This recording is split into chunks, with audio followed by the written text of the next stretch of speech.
Okay, so, let's Kinsolving. We're talking about your book, Gadfly? Well, actually, it's not my Right. book, it's my daughter's book.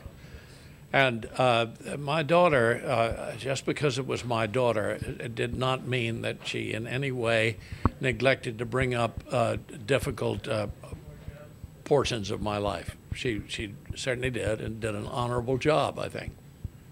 I enjoyed the book thoroughly. I don't want to give away the whole book. No. It was a fascinating read. We talked a lot about some of these things last time we spoke, so I'm going to go over them again. Sure. The Jonestown thing, or the AIDS thing. Although, one of the things I found fascinating about the book, do you want to talk a little bit about your experience with Grandpa Walton? Was it Will Geer? With Grandpa? Grandpa Walton. Will Geer? Oh, well, it was a brief experience.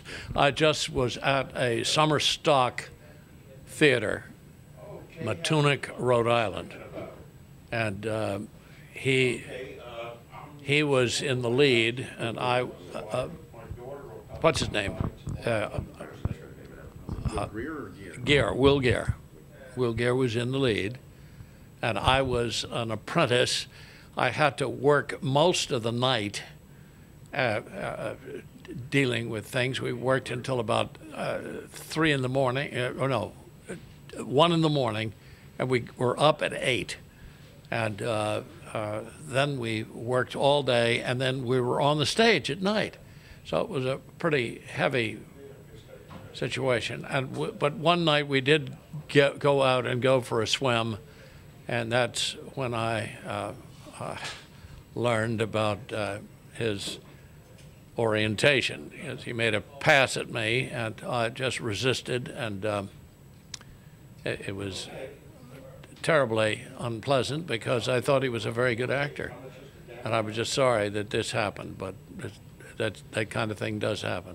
Yeah, and later in the book, Kathleen says she thinks that perhaps that experience colored your views on gay rights later in life. Well, to a certain extent, but the main thing I think is that I think the main reason that I am intolerant of the so-called gay movement, I don't think there's anything gay about it. I think that is a ruse. It's not gay. How many people have died of AIDS and now syphilis? And they are the leading spreaders of AIDS and syphilis. And this, I think, is inexcusable. And that's why I'm opposed to it, and I have to speak out. And I think if they repeal Don't Ask, Don't Tell, I think it's going to be a very serious thing, even though we hear all kinds of propaganda about how they do it in all other, a number of our allies, Israel, Canada, England, and so forth. But I've never really seen an interview, a really sharp interview of what things they lay down. How can you have a barracks if you have a sergeant and a commanding officer who are aggressive homosexuals, self-announced, and they go plundering, sexually plundering the barracks? That's why I'm opposed to it. So do you disagree with her assessment then, or a small influence on your views? The Will Geer thing? Well, I'm sorry. Can you repeat that? Sure. Well, I mean, it's Kathleen that starts in the book. I wish I had it with me to quote her, but Yeah. I don't always agree with my daughter. I don't always agree with her, but I think she was fair in the book. Well, she says something to the effect that the trauma of that experience colored your views. Oh, I think that was one of a number, but the main thing is I have seen so many people die. I've known homosexuals that have died. But I guess you would agree that the experience was traumatic. Well, I think it was a traumatic experience. Yeah. Fair enough. Something else that I found fascinating, and maybe you can speak to this. You might not see this as a contradiction, but it sort of jumped out at me because I know that you're sort of a proponent of the birther movement. You've asked about the president's birth certificate on a number of occasions. Well, yes, I have. And I'm the only one that has asked about this twice. I don't intend to ask about it again unless there is some further evidence. But it should be asked.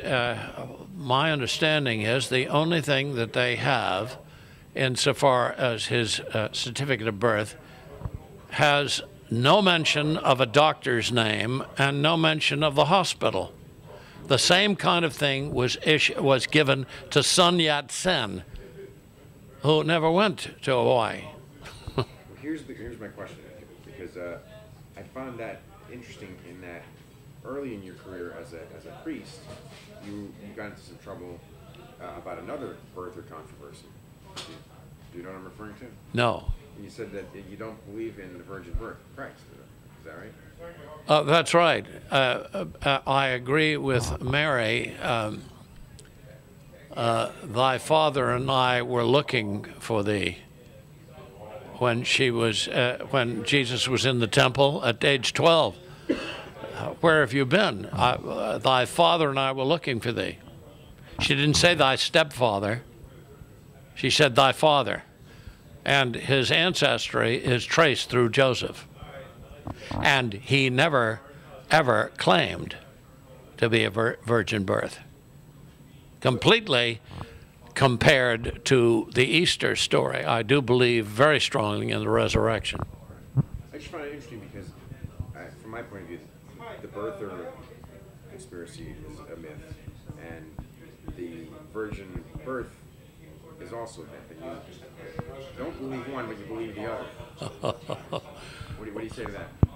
Well, I don't know. I can't tell about the president's birth. I just wish that he would, I just wish we could get at the real birth certificate and put it away, one way or the other. And if he is not, I look forward to the vice president becoming president. That would be entertaining, wouldn't it? Yeah. I'm very fond of him. I disagree with him on almost everything, but my broadcasts go all over Delaware as well as Maryland. Something we didn't touch on before because I wasn't that read up on it, though, was the South African. Yeah. Is there a way for you to sort of explain that briefly? Sure. They approached me and asked me. Yeah, he's an attorney. Was an American attorney in Georgetown who approached me and asked me, "Would you be willing to go to a number of stockholders meetings where they're introducing anti-South African resolutions?" And I said, yes, I would, but if I do go, it's got to be with the full understanding that you are not giving me any directions as to what I say. And that's the way it was. They never could prove that I had ever accepted direction as to what I was going to say. There were one or two of those that I remember I went to that the situation didn't come up and I didn't raise anything. But the point is that this I appealed. I was the second reporter in the 20th century to appeal, and I won. They reinstated me, and Mark Hatfield, the senator from Oregon, helped me immeasurably. I'll always be deeply grateful. So the thing I found interesting is that your participation that was based on your opposition to the National Council of Churches. Oh, absolutely. Absolutely. Well, I'll tell you what I felt was so absolutely outrageous is that the National Council of Churches and various church organizations had never, ever passed a resolution condemning Idi Amin. How many people did he murder? Far more than South Africa. I didn't approve of apartheid. I once risked my life going on the last day of the Selma March, because we all knew that they could be snipers in Montgomery, in the buildings and so forth. But I just felt it was so totally hypocritical for so much of our major media to say almost nothing about Idi Amin and all of the other. There's a large number of black dictators, and there were also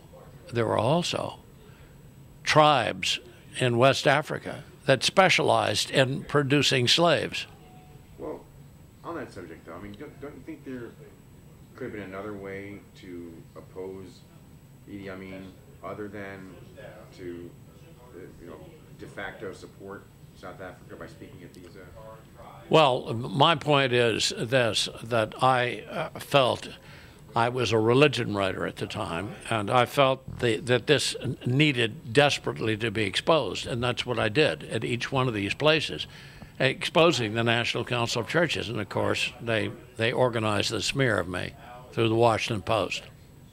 Well, my view, but I mean, I've read the book, and it looks to me like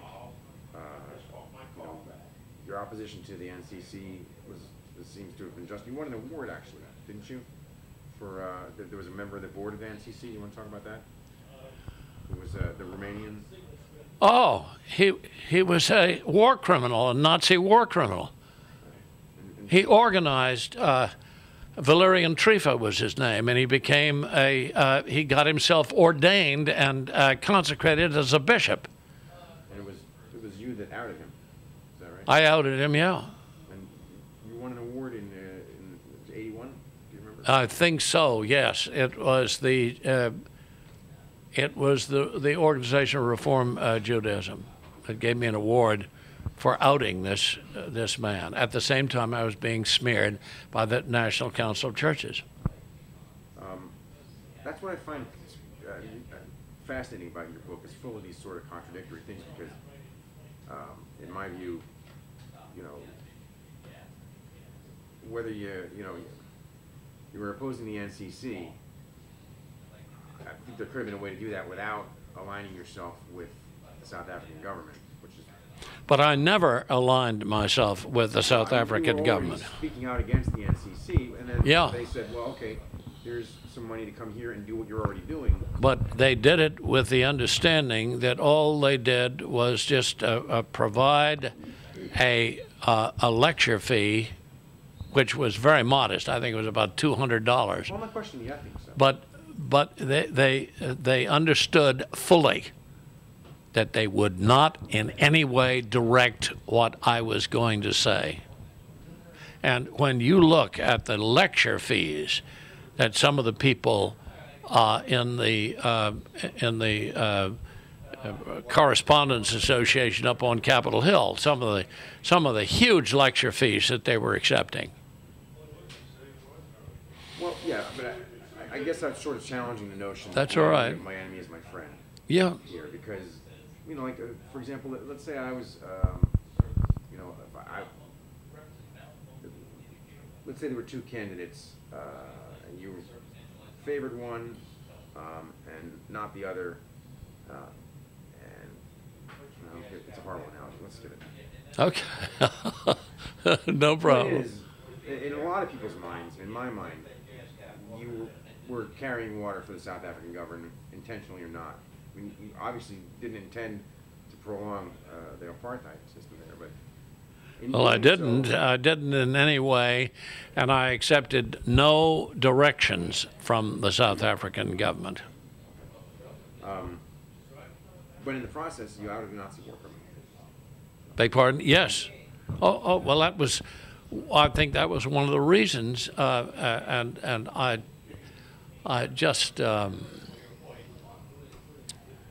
There was another case of a clergyman in South Africa who left his wife and children and married I think it was a 15-year-old girl, and they took off. He denounced me and for exposing him. Wow. And he ended up with the with the National Council of Churches. I wish I had the book here with me because there was I really enjoyed it. I don't want to give the whole thing away anyway, but someone asked you about.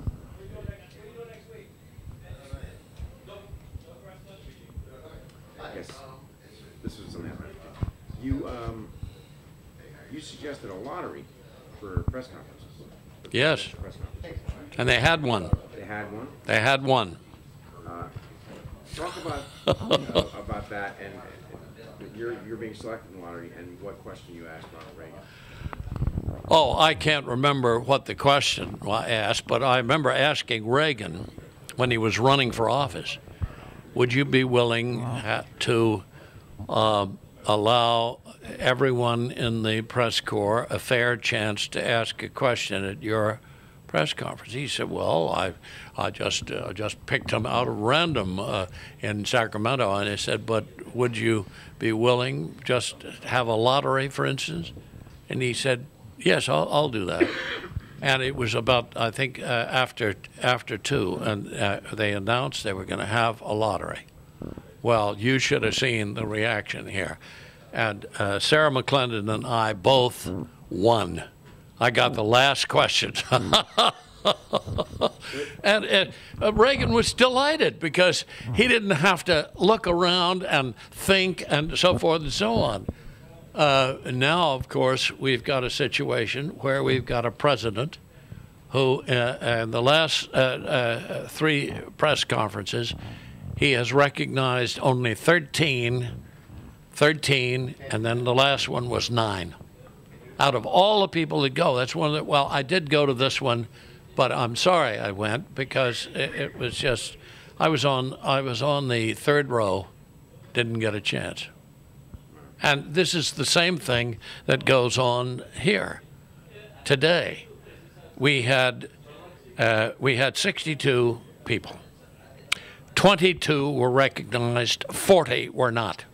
And almost all of it was done in the front row. The schedule, it was scheduled at 1:30, didn't start until 2:20, and at 3 o'clock he still was on, well, he'd gone to the 3rd row. Do you diagram all the briefings you go to? Yes, I do. Because in the event that he doesn't recognize me like he didn't recognize so many other people, I have nothing against those correspondents that get all those questions. Yes. I hope I didn't. Were you doing that for Tapper? Yeah, I was kidding you. Because I like these guys. I don't blame them for asking questions. I blame what's his name for giving them so many questions. And he smiled. They're nice guys. Well, according to the book, Reagan holds the lottery. He picks you for a question. You don't remember the question you asked? It was it was an abortion question. Does that ring a bell? I think it possibly was an abortion question because it was a terribly hot issue, and I asked him about it. And I think you quoted him as saying that people who are pro-choice are already born. Yeah, and I said, yes, I think that was the one. It's a little hard to remember. According to the book, do you remember the wording of the question, or didn't? I don't. I just can't remember exact question, but I think it's in the book, and I did enjoy Reagan. Reagan had a great sense of humor, and he was, I think, very fair. I think he was one of our best presidents. Following one of our worst presidents. You get this question in the lottery, and you sort of put him on the spot because you're pro-choice, is that right? Yes, I am. Yeah. I am. And so you put him on the spot about abortion. I think you said, I'll have to look it up. Yeah. Opponents of abortion rights are already born. Does that mean that? that you favored? Contraception. Contraception. I threw in contraception. Yeah. I think that was Try to it. put him on the spot about contraception. Yeah, Now, yeah. after that, did he ever have another lottery? No, because right after that lottery, Jim Brady was almost killed, and that was the end of the lottery. Yeah, I'm so sorry. I'm so sorry because it would have been so much fairer. I wish they could do that in each one of the daily briefings. Or what my suggestion made the other day, and it got applause to my astonishment, was have everyone in the front row limited to 2 questions and all the way back until they've covered everybody's question all the way back, then come back to the front row. Then they get 2 more questions.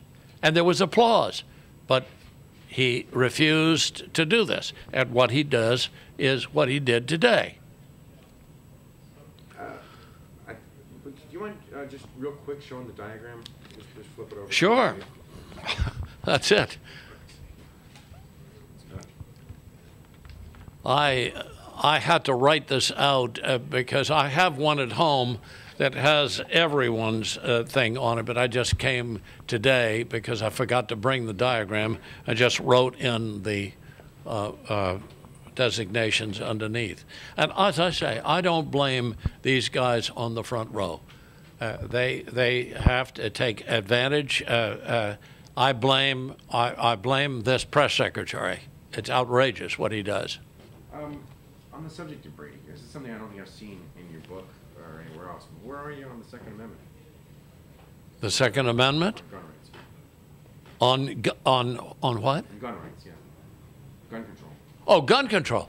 Yes, I believe that the figures of killings in Florida and Texas, where they have abolished gun control to a great extent, are certainly more impressive than in Chicago, where they have some of the most stringent gun control.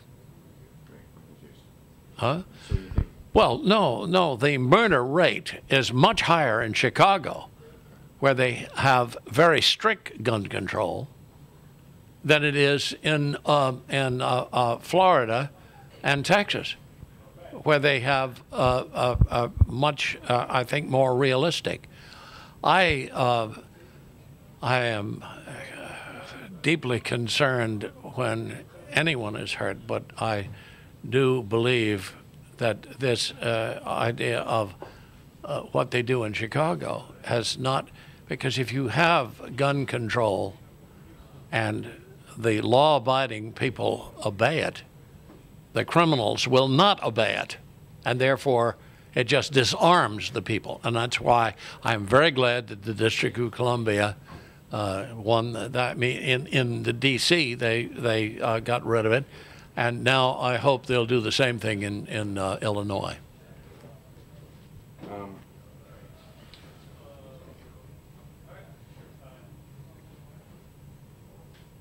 That was pretty much everything I wanted to ask about the book. Did you want anything you wanted to say about the book?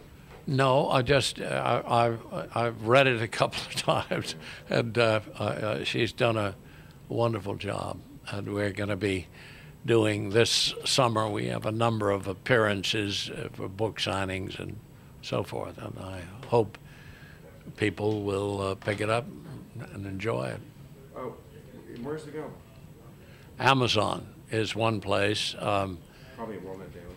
WorldNet Daily, yeah, you can get it at WorldNet Daily. Yet, It's in bookstores, yeah. But Amazon is the one that I know. There are a number of bookstores in the Baltimore area that we're going to appear at. So. All right, thanks, Les. Thank Really appreciate you, it. my dear friend. Yes. Great pleasure.